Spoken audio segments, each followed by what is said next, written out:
white knight for Hanjin Philippines could end up being the government itself.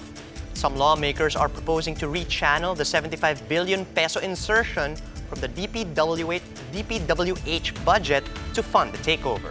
Zoni Esguera has the report. President Rodrigo Duterte is open to a proposal for government to take over Hanjin's facility in the country and use it to build ships for the Philippine Navy and the Philippine Coast Guard. This is according to Defense Secretary Delfin Lorenzala during the budget deliberation of his department at the Senate on Wednesday.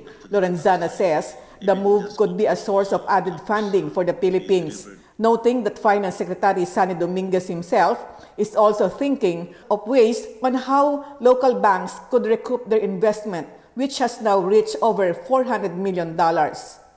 While we sympathize with the financial woes of Hanjin, we are excited really by this development because we see the possibility of having our own shipbuilding capacity in the Philippines, especially large ships like what's being built in the Hanjin shipyard in Subic. And so I was the Flag Officer in Command, Admiral Impedrad, reached out to me, I think yesterday or the other day, and I said, why not we take over the Hanjin? Other senators also backed the proposal, describing it as a golden opportunity for the government to get a private partner to venture into shipbuilding.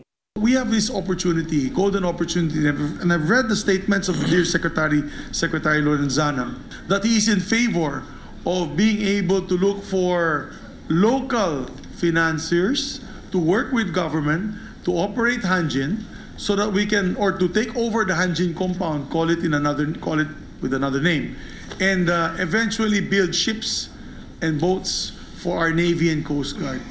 Other lawmakers says that funding could even come from the 75 billion peso alleged insertion in the proposed 2019 DPWH budget. Hanjin is a very important natural resource of human and logistical and engineering resource na hindi natin pwedeng pabayaan. Dapat i-take over yan kung kinakailangan. I hope Secretary Dominguez and the President gets together on this.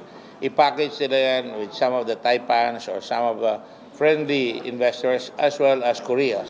While senators see the takeover as beneficial for the country in terms of additional funding and an improved shipbuilding industry, at least one lawmaker in the lower house sees the move as preventive measure against possible Chinese takeover of Hanjin.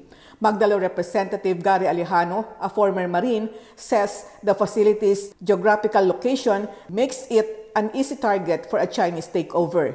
He warns that China may occupy the facility for intelligence gathering and monitoring of the West Philippine Sea. For News 5, Zoni Esguera, we are One News.